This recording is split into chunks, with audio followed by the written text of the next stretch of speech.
Hey guys, it's Time Travel Reviews back with another top 10 list. Now last week I did the top 10 films that everyone else hates but I like, and the previous week I did the other way around. Now this week I'm doing basically the same kind of thing as last week, except more following actually the definition of last week, because last week I more or less discussed movies which people seem to like or don't like, but I quite like. This week I am discussing movies that people seem to really hate, really don't like at all, but I don't mind. Like, I say, I can say that I like them. Like, I have to actually like them to put this on this list. It's not that I don't mind them, as in, I can sit through them, but it has to actually be films that I actually like and I would want to watch again. So, here's my list. I hope you enjoy. There's a few runners up at the end, and I'll discuss them later on as well. So, here we go. Number 10. Aragon. Now, the reason this is number 10 is because I can't really remember this movie too much. I remember it was quite a very generic, fantasy action movie. That's what I can say about it. But I liked it. I thought the villain, I think he was pretty generic, but this was adapted from a book, and I think a lot of people really didn't like the book adaptation. They didn't think it was really like that good of an adaptation, and I haven't read the book, so, and this usually happens with adaptations and me, I haven't read the source, but I like the whole, magic, you have to put as many force, but I think that probably if they did adapt the book a little better, the movie could have been better as well, but whatever, I like the movie, I can't really remember too much. I had a few spots for this number 10, but I'll discuss what other spots could have been here later. Number 9. Hide and Seek. Now, this has got, what's his name? Robert De Niro in it. And a lot of people thought that he was miscast, and I actually really liked him in it. He didn't really follow the Robert De Niro formula, but I didn't mind this. I thought he acted well, and I could believe that he was actually this single father that the wife has died. There's one point in the movie I do not like, and I'm not going to spoil it, but I think a lot of people agree with me here. It ruins the whole plot of the movie. But apart from that, I found it entertaining. The plot twist is, well, it's very generic, but this was the first time I seen the film. I only saw Fight Club a week ago, for example. So, yeah, sorry, spoilers for Fight Club. Anyway, so yeah, I thought that it was thrilling, and I could take it seriously, but a lot of people seem to not like it, and I can see why, because that it does have a part of the plot which should just be cut immediately, because it makes absolutely no sense to the rest of the plot. But anyway, that's Hide and Seek for you. I don't mind it. I like it. I could watch it again. Number 8. Next. Now, I know exactly why people don't like this movie, and that's the ending. I can say that I didn't mind the ending. I thought it was a nice plot twist, and I think it actually makes a lot of sense, to be honest. Like, if you did have this ability, you would use it. So, I thought it was a nice plot twist. It went over what would happen if he still went on the trek, so you still got to see it all. It still is real in the sense that it would have happened. It's not like it's, a dream as in, it's fantasy. It actually would have happened. So I think that, I think the ending is good, in my opinion, but a lot of people seem to hate it. I just like the basic premise of it, a guy that can see 2 minutes into the future, and I would have preferred it if the whole movie was like that, and if there wasn't some, if I'm with this girl, I can see, a long way into the future. But, in the short story, the long story short, I didn't mind this. I like not Jack Nicholson, Nicolas Cage, and I liked how the ability was used, and I thought it was a really good premise, but I can see why people don't like it as well. Number 7. Roland Emmerich disaster films. Now, some of these haven't got too bad reviews. I think 2012 didn't get too bad reviews, but I probably 2012 would have been something I should have put on my last list because I quite like 2012. Wait, did I put it on the list? I can't remember. Anyway. Yeah, so Roland Emmerich, he made Godzilla, I think, Independence Day, The Day After Tomorrow, and 2012, and perhaps some other things, but that's the ones I've seen. Independence Day, I liked. I don't find it overly that great, but I liked it. Godzilla, I liked it. Again, I didn't find it overly that great, but I liked it. Day After Tomorrow, it has some really silly scenes, some subplots I prefer if they didn't really go through the wolves subplot. I didn't give a shit about that. That was boring. But I liked it. I liked seeing the world turn to ice. So 2012, and also I really liked 2012. Not really liked it, but I thought it was decent. I thought it was good. Okay, but yeah, I can also see why people don't really like this because it is incredibly silly sometimes, and it doesn't really focus on the right things in a disaster movie. But I like seeing the world get destroyed. I like seeing it turn to ice. I like seeing a monster rage through, I think it's New York or San Francisco, I can't remember. But, yeah, so I like these movies, and I have a thing for disaster films as long as they have, a huge budget, so whatever. I don't mind it. I like to sit back and just watch them, and, I think they have some, decent comic relief and stuff like that, so whatever, I like them. Number 6. Premonition. Now, this movie, I can say I can't really remember the ending. A lot of people had a real problem with the ending. So, but saying that, I wouldn't mind going to watch back this movie again, because I found the concept, the premise, to be really, really interesting. The same as Next as well. I found it, it's like time travel on a day. It's not actually a time travel, it's premonition. But how she sees the next day, and she tries to avoid that happening and stuff like that. I really wanted to get into how this works and how this pays off to that and stuff like that. I really was focused, and I was really wanting to know how the movie was going to end. I found it extremely entertaining. I found Sandra Bullock's performance entertaining. So it might have a few why is this happening? But it might have a few problems with the plot.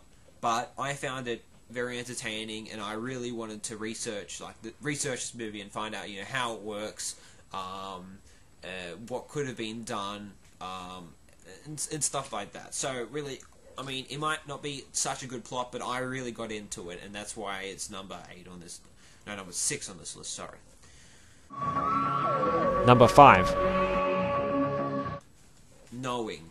Now, I can't say that I really like this, but a lot of people really didn't. So this should probably be up higher on the list or down, I don't know what you want to call it. But I like Nicolas Cage and the kid. I think the premise was good. I like the ending. I think was good. I think that they really needed to rewrite the script. That's the problem I had. I think there was the plots did not connect very well. I think that's what the problem was. Because you have this girl who writes all the stuff about when everyone's going to die. And I think there might be spoilers here, so I'll try to avoid spoilers, but, yeah, and then apparently she's connected to the weird people, I'm just going to call them that, the weird people herself. Yeah, sorry, it's a sad, depressing emo day outside. Yeah, she's connected to the weird people herself, and I didn't like that. I thought that they should have been separate. She's just a psychic, she's just a normal psychic, and these weird people are weird people. So, but I thought it was engaging, and I liked the premise, and I liked the action scenes. So, yeah, knowing, there was some really silly moments, some things that I really wish should have been changed, but in general, I liked it. So, and I thought it was really interesting, and I liked the ending as well. So a lot of people didn't like the ending. I thought it was, out of nowhere, and that was good, but it still made sense. So, on to the next one. Number 4. Bicentennial Man.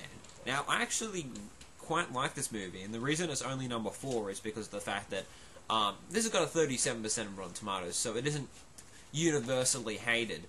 But I know a lot of people who say, oh, the soundtrack was the only good thing about the film, or stuff like that. They said it was not a very good movie, but I liked it. And I could say that I liked the first half a lot better than the second half.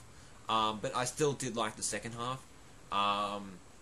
The second half I didn't like because it turned more into a soap opera more than because it started off with this plot, an immortal man. That's basically what it was about. An immortal man living in the human world, and how he has to deal with the fact that he's going to outlive everyone that he likes. And I think the first half really deals with that well, and it does develop the other plot about him becoming more human. But the second half really just goes the whole plot about him becoming human. It does sort of explore the other one, but not as much as I would have liked, because there's only a few generations in the movie. 200 years, you'd only expect a few generations, seeing that people live longer and everything. But I find it quite difficult to pan this movie. It was quite overly sentimental, and there are some really cliche dialogue in the movie as well. But I can say that I generally liked it, and I thought the music was good, and I like Robin Williams, and I thought it was funny as well. So this probably should belong in the other list because this isn't universally hated, as I said. But whatever, I'm putting it here because it hasn't got quite good reviews. Number 3. The Last Airbender. Now, I went to this in the cinemas actually with some friends, and when it came out, I thought that was good. And when I read the reviews and found out that it was one of the most hated movies of, I think it was 2010, I think it was, yeah. I was actually quite surprised. And now, I can't say that I thought that this was exceptionally great, but after I saw the movie, I did want to go see the sequel.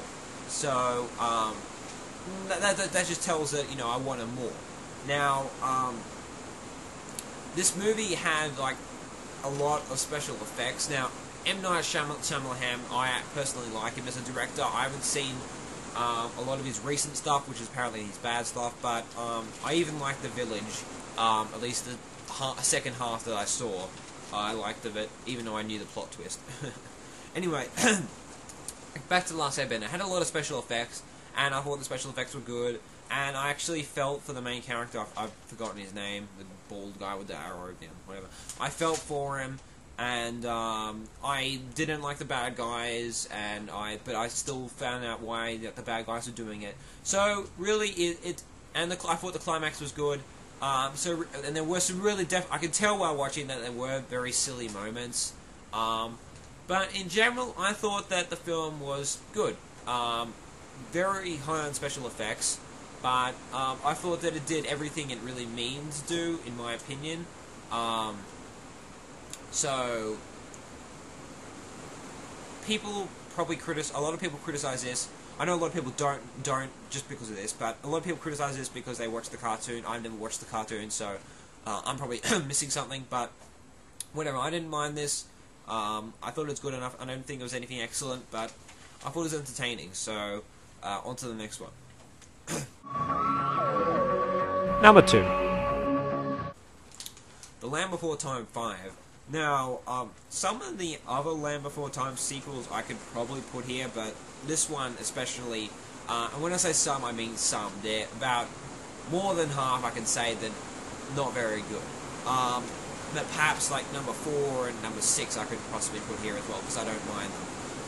But the Land Before Time 5 especially, because of the fact that it had a plot that... Wow, it's getting really heavy. It had a plot that dinosaurs would actually maybe have to deal with, The songs weren't bad in my opinion, and actually kind of catchy. Um, there wasn't any comic relief that wasn't actually part of the plot itself. I think the pacing was good. I think it set a really good atmosphere. The only thing I can really criticize about the film is the ending. The ending was terrible, rushed, and it really only makes a film average rather than decent, or decent rather than good, or great, whatever we want to call it. So yeah, but yeah, Animal 11 4 times equals this one my favorite. Nowhere near as good as the original, but not a bad movie in my opinion, and no one seems to really recognize this movie, so I'm putting this on here. Number 1.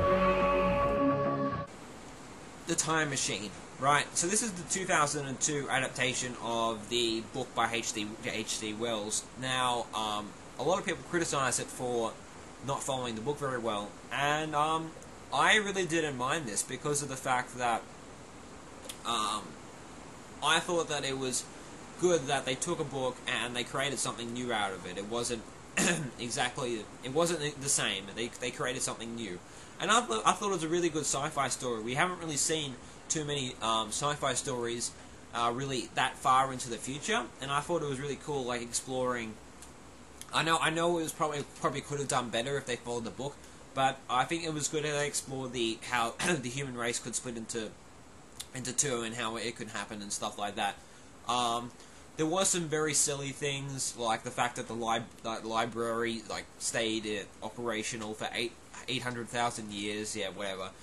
Some things I just try to stress my suspension of belief, and as I said last list, I can do that. But I thought it was a good plot. I don't think I think it could have been a lot better. Like, go into the future to find out why he can't change the past. I think that's pretty obvious. But obviously, he probably. I mean, obviously he's the first time traveler. So, and this is before all the fiction for time travel. So it'd be a bit hard of him to work out why. But I mean, he's a mathematician, so.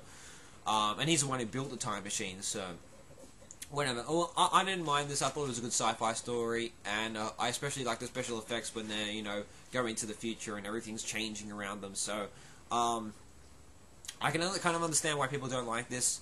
The plot isn't perfect, but I think it's good, and yeah. So I'm just going to discuss some runners up here.